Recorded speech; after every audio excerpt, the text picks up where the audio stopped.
The funeral that lies. The coffin appears at the door before Lorato is fully inside.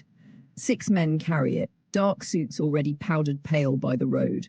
Their shoes scrape against the concrete lip of the church entrance, a sound too sharp for a funeral. Someone clears their throat, someone else hisses for space. The coffin tilts briefly as they adjust their grip. The wood gives a dull knock. Not hollow, not soft, final. The church is tin-roofed and low. Heat sits inside it like a held breath. Lorato steps in behind the coffin and the smell closes around him at once. Polish, dust, old hymn books, damp fabric. Bodies pressed shoulder to shoulder. He feels skin through fabric, a child's elbow, an old man's ribs like bundled sticks. No one looks at him for long. Eyes slide away. Above them, the roof ticks as the sun climbs. Outside, the sky has darkened without warning. Clouds pile thick and low, purple at the edges, the kind that belong to summer storms, not this dry stretch. Wind fingers the doorway and retreats.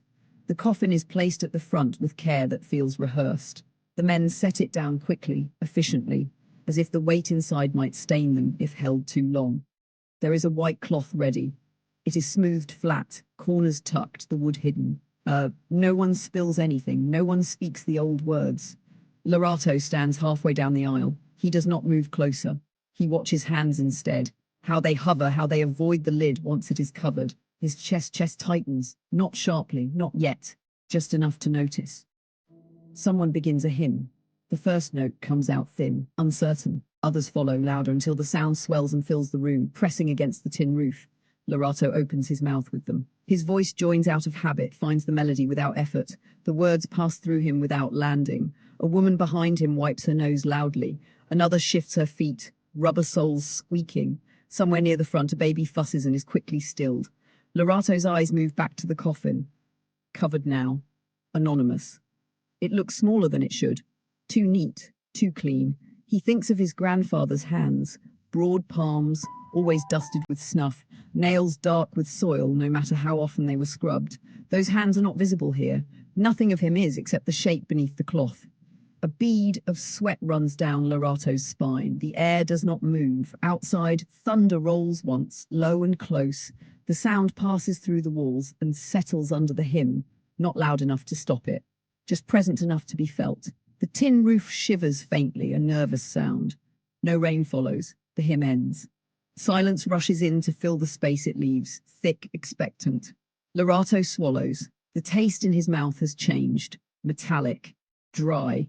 He shifts his weight as the pastor steps forward and places his hand on the covered coffin. The cloth does not move.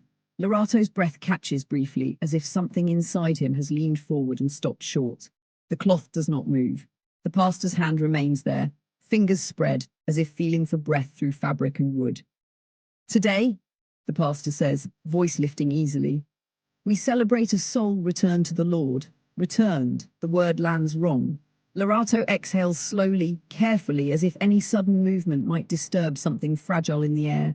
The pastor continues, eyes half closed, chin tilted upward toward the roof, toward heaven, imagined above tin and cloud. Our brother has finished his race. He has laid down the burdens of this world and taken up eternal rest. Murmurs of agreement ripple through the pews. A few amens rise and fall. Lorato does not add his voice. He watches the pastor's mouth instead. How the lips shape certainty. He is home, the pastor says louder now. In heaven, free from confusion, free from old ways that once held him. Lorato's jaw tightens. He tastes dust again. The pastor stacks words one on another. Salvation, blood, the cross, forgiveness. Heaven is described in clean colors, white, gold, light. No mention of who built it, no mention of what was left behind.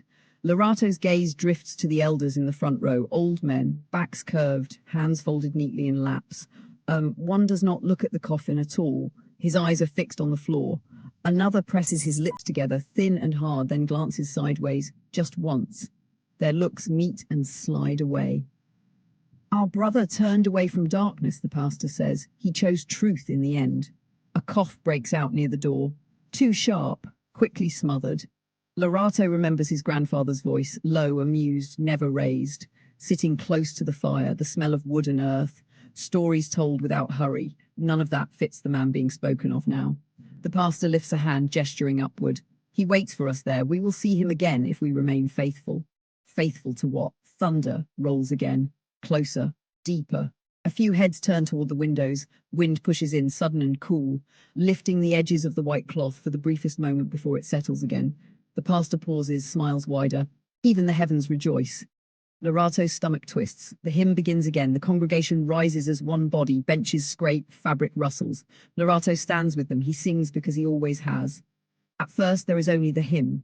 Then, beneath it, something else. Not loud, not clear. Fragments. Did you see him that night? He still kept it. Quiet, not here. Two elders stand close together, mouths barely moving, faces solemn, respectful. The smell shifts, snuff, bitter, alive in the nose. Firelight flickers at the edge of his vision. He is younger, smaller, sitting by the fire. You listen, his grandfather says softly. You do not repeat everything you hear. Thunder cracks. Sharp, immediate. Wind rattles the windows. The elders fall silent. They move outside. The grave waits. Raw earth piled beside it. The coffin is lowered. No name is called. No old words spoken. The coffin knocks once against the earth. Wind surges. Soil hits wood too hard. Lorato flinches. We commit him to the ground, the pastor says, in sure and certain hope. Hope slides past him without catching. Then the rain comes, not gently, it falls. People scatter. Lorato does not move. Rain soaks him through. Mud fills the grave. The sound of water on wood rises briefly, then disappears. The pressure behind him intensifies. Not a hand, not a voice. Wait. Thunder splits the sky. The yard empties. Lorato stands alone at the edge of the earth, heart hammering, soaked and unmoving, with the unshakable certainty that something has been left undone, and that whatever it is, knows it.